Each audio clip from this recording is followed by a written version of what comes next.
lines. So before we can start to talk about graphing parallel and perpendicular lines, we need to know what parallel and perpendicular lines are. So let's make two columns and make this one parallel. Okay.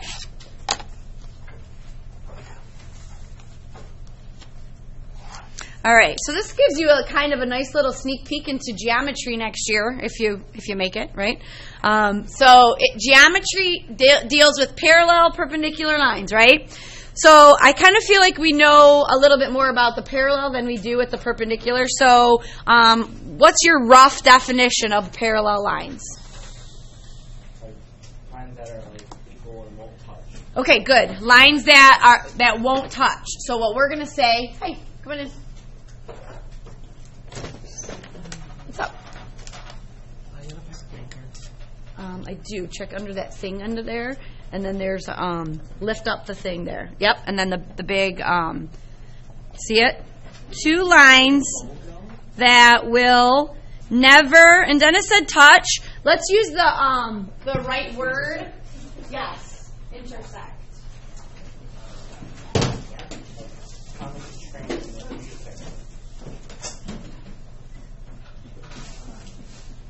Okay. I don't have one. Yep, there they are. Okay, take a hold back. Take a hold back. Yep. Okay. Thank you. Yep. Two lines that will never, instead of touch, we're going to say intersect. Okay? So you may look at lines that list, and I'm going to draw these by hand, and obviously, because it's not precise, it's not going to be exactly. There might, and you'll know why. So those look like they could be parallel lines, right? So if we call this line A and we call this line B, you're going to see next year something that looks like this. A, and then that looks like that's the symbol for parallel, okay? So parallel lines have a symbol, and it kind of looks like just the two L's in parallel, right? P-A-R-A-L-L. So this means that line A is parallel to line B. When you get into proofs, you're going to see this a lot. It's going to say, okay, assuming line A is parallel to line B, what else can you tell me? And that's kind of what you're going to start to encounter with that. Okay? So we know that two lines that are parallel will never, ever, ever intersect. Okay? So we want to talk about then the definition of perpendicular. So if parallel lines will never intersect, and I ask for a definition of perpendicular, somebody says two lines that will intersect. And I say, yeah, you got half of it. Caleb? Yes. Not only do they have to intersect and form four right angles, which is a 90-degree angle. So I want you to write two lines that not only intersect, they also have to form four right angles.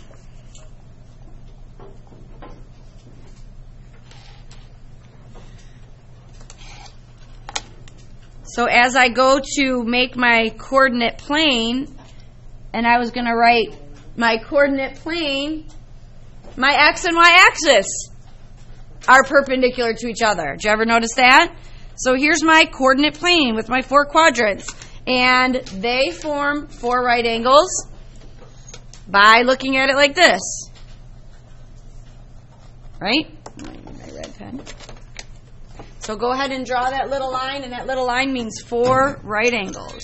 Oh, I have my little, that's my pen thing that went off. Okay? I don't know, it's a little emergency affirmation. Every now and then somebody needs to hear, listen. So if somebody's having a bad, and I hit it when I went and grabbed my pen. So maybe I needed to hear that I was awesome. I just got my affirmation, right? So, little side note, each of these is 90 degrees. What's 90 plus 90 plus 90 plus 90? 360. How many degrees are in a circle?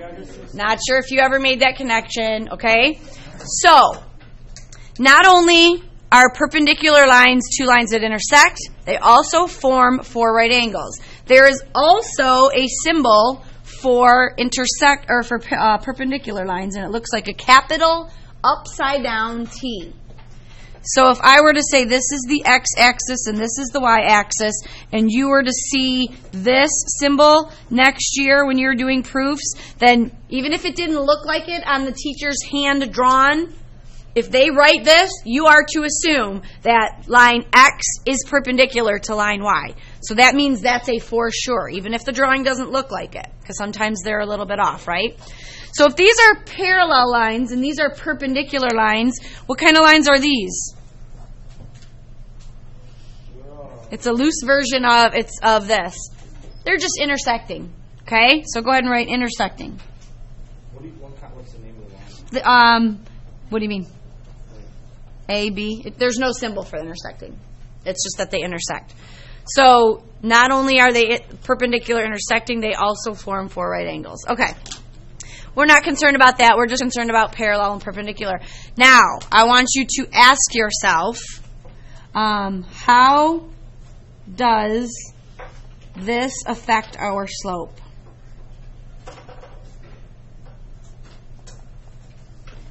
That's the big question of the day.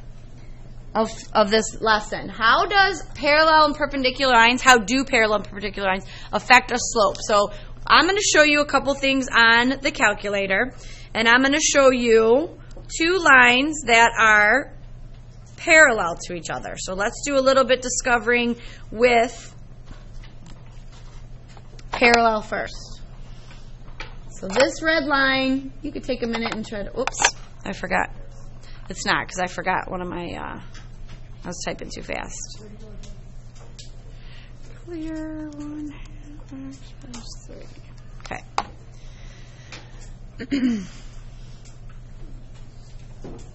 And then you're going to see that this is parallel to it. So remember when I taught you how to graph? And remember I said, hey, you got to kind of guess what's in my y equals spot.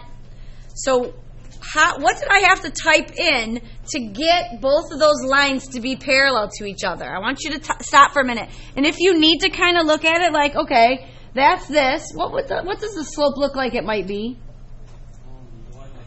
Yes, it looks like it's 1/2, and it is because I went up 1 and over 2. And if I keep going up 1 and over 2, I'll keep going. What does the slope of the blue line look like it might be? 1/2. So what's the y-intercept of this one? 0. What's the y-intercept of this one? 3. So what needs to happen if I were to look at, what do you notice about both of their slopes? They're the same. So y equals 1/2 x going through the origin and y equals 1/2 x going through 0, 3 are parallel to each other? Yes. Why? Because they have the same slope. There is like nothing more to it than that. So if I wanted to clear these out and write two other lines that were parallel to each other, I could say y equals 3x minus 1 and y equals 3x plus 2. As long as I have 3x in for both of them, I don't really care about the y-intercept today. All I'm focusing on is what does that do with the slope. So there's my 3x plus 1, or plus 2. There's my 3x minus 1. I don't care about the y-intercept. As long as the slopes are the same, what's going to happen? The lines will be parallel every single time, 100% of the time. So what does that mean for if I go down here? If I were to say y equals 2/3 x minus 6, give me a couple lines that would be parallel to that line. Possibilities are endless. Eric, go ahead. Y equals 2/3 x minus 5. Thank you. Y equals 2/3 x minus 5 is parallel. Give me another one. Y equals 2/3 x minus 100. That's parallel. Well, look, just y equals. Oh, yeah. Oh, okay, good. I thought you were pausing to think. He's right. Y equals 2/3 x. I want this one to go through the origin. Give me another one. Jason. Y equals 2/3 x Plus 1. I could sit here all day and come up with hundreds and thousands of parallel lines, right? All I'm doing is changing the y-intercept. So I want you to just look that if this is 2/3 and I want it parallel, then all these had better be 2/3 also. Preston. With a calculator? Calculator. Okay, I'm listening to Preston right now. Go ahead. Calculator, would And would it mess up if you put 4/6? That's a great question. Absolutely not. It will not mess up. He wanted to know if I didn't type in 2/3, if I typed in 4, well, for this one, this would be 3. Well, guess what? What's this? What's 9 divided by 3? 3.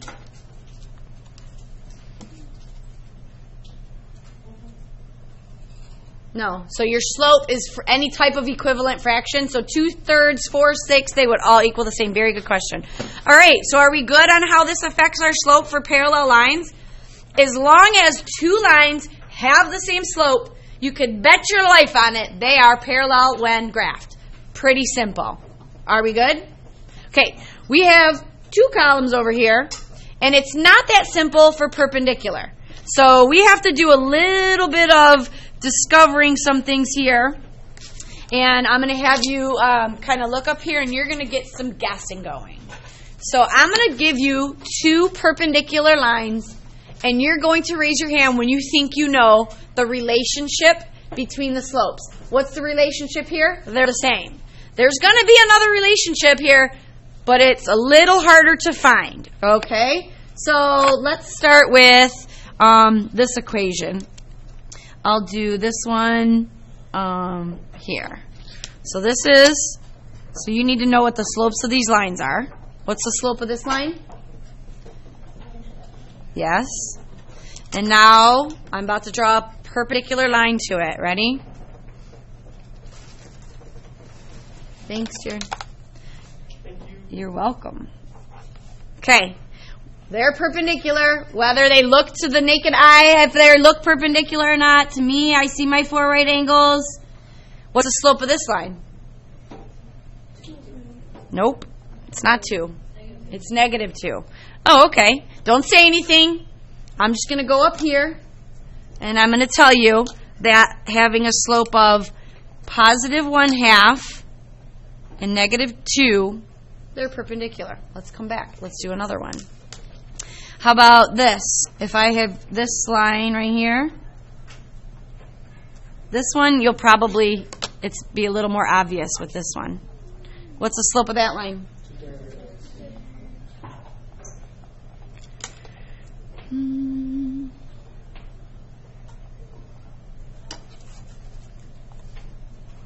What's the slope of this line? -3 over 2. I heard it already. I think Ben said it. Okay. So let's go back up here. Hold on. So if one line has a slope of 2/3 and the other line has a slope of -3/2, they're perpendicular? Yep. Do you need me to do one more? Or do you think?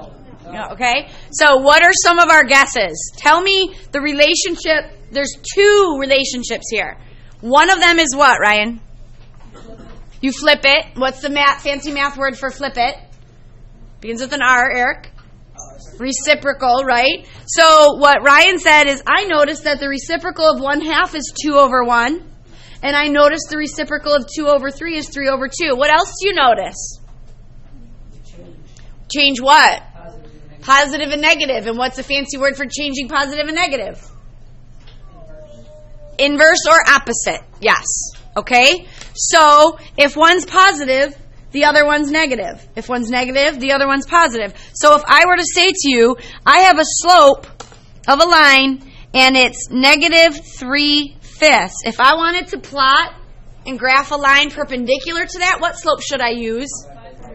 Positive. Good. +5/3. All right. So let me just make sure that you understand. So on a little side note here. Wait, would it be the same if we just put 1 2/3? Yeah, you don't want to use mixed numbers too much for slope just because it makes it harder to what's my rise, what's my run. But I wouldn't mark it wrong. Yes. Does it matter if they have different y-intercepts? No. So I'm really glad he asked that. So for today, if you notice, I've kind of been ignoring the y-intercept. I haven't talked anything about y-intercept today. We'll talk about that tomorrow. Okay? So real quick, just make a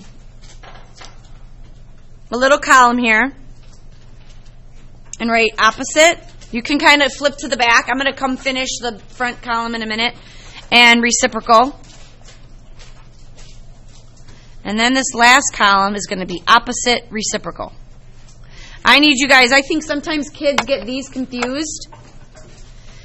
So if I give you a number like 8, so this column is opposite, this column is reciprocal, and this is both.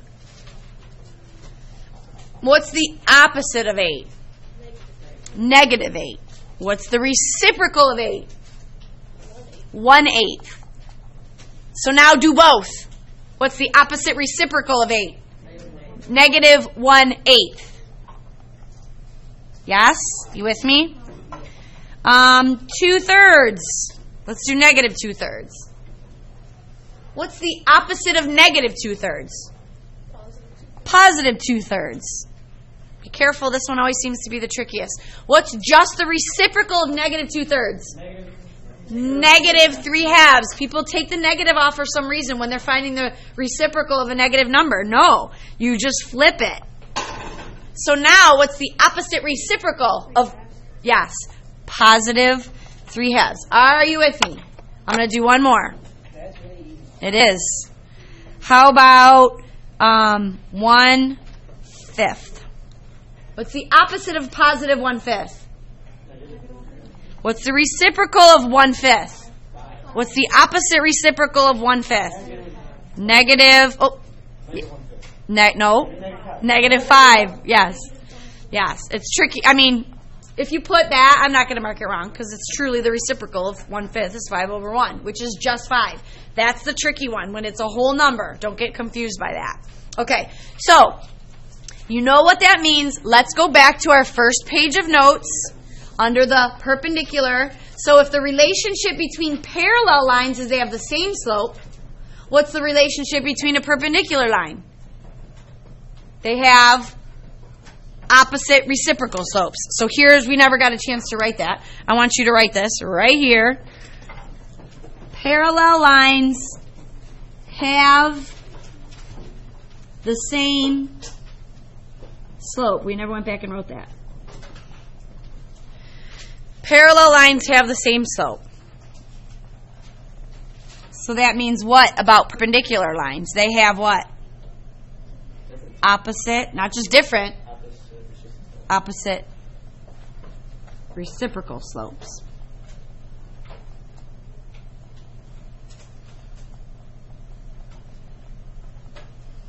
Okay? Those two statements are going to rule how you do this next section. You cannot forget the relationship between the slopes. That's the most important thing. So let me give you an equation. Let's say y equals 4/5 x minus 7. Give me some lines that are perpendicular to that. Anyone? Some lines, Dorian? Y equals negative 5/4 x. Yeah, perfect, right? Y equals negative 5/4 x. Y equals negative 5/4 x minus 1. Y equals negative 5/4 x plus 10. Y equals negative 5/4 x minus 100. I don't care about the y-intercept right now. As long as your slope is the opposite reciprocal, then you can bet and guarantee that the slopes of the lines, when you graph them, would be perpendicular to each other. Okay, so I got one more thing to show you. Thank you, Olivia. You can just put it right there. And then we're done after this. So, maybe right underneath, did you guys have this at the top of your page? So let's make another table on the back. Thank you. Horizontal and vertical, because I did tell you they're never going away. They're going to haunt you forever until you finally figure out which one's vertical, which one's horizontal. Okay? And I want you to make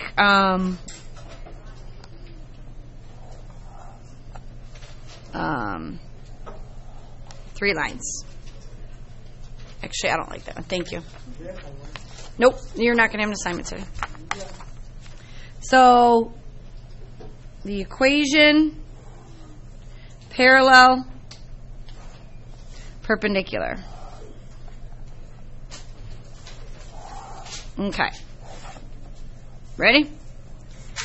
Horizontal and vertical. If I give you y equals 5, let's go down here for a minute, and you don't have to write this. You're just kind of refreshing your memory with what y equals 5 looks like. Go to the y-axis and draw a horizontal line, right? That's really straight as well. Ooh, that is good. Man, I am like on a roll today. Go to the x-axis at 2, and that's a vertical line. By default, what happens with horizontal and vertical lines? They are what? They're perpendicular to each other, yes? 1, 2, 3, 4. There's my 4 right angles. No matter what. No matter what. For every horizontal line and every vertical line, every single time, they're going to be perpendicular to each other. So, using that little tidbit of information, let's go fill in this table. If I say, give me another line, I don't care what it is, just make sure it's parallel to y equals 5. Then you need to put what there? Another y equals 7. Is that parallel to y equals 5? It sure is. What else is parallel to y equals 5? Y equals 4. Y equals negative 1,000. Y equals 602. Y equals 0.48. As long as it's y equals, it's parallel to the y equals, correct? Yeah. I mean, doesn't that make sense? Pretty simple. So if then I scooch over to the perpendicular column, though, be careful. If I want you to write the equation of a line perpendicular to a y equals, then it better be an x equals. You with me? X equals 2. X equals 5. X equals 1. X equals negative 847. X equals 3.42. I don't care. As long as it's an x, it's perpendicular to a y. Yes? Pretty simple. These are the easiest problems to do, yet would you believe it that they are the ones kids get wrong the most? Yes. Okay? Don't overthink it. We are almost done. X equals negative 4. Give me some equations that are parallel to an x equals 4. Dylan? X equals 10. Another x equals, right? Look, guys, if it's vertical, all of these lines are vertical to it. They're all parallel to x equals. They're perpendicular to the y, but they're parallel to the x. So you put it whatever numbers you want here. X equals 3, x equals 8, x could equal 4.1, x could equal negative 1,005. I don't care, because every x equals line is parallel to another x equals line. So you know what I'm going to fill in here then, right? Think about it. What kind of lines are perpendicular to an x equals line? Y equals line. And you can make them whatever you want. Y equals 1. Y could equal 0 if you want it to. Y equals 451. Y equals 3.5. I don't care. As long as it's parallel or perpendicular. So I want you to kind of look at this chart. Parallel to y are more y's. Parallel to x's are x's. Kind of like Battleship, right? This and this means that. Perpendicular to an x is a y. Are you with me? Okay. So that gives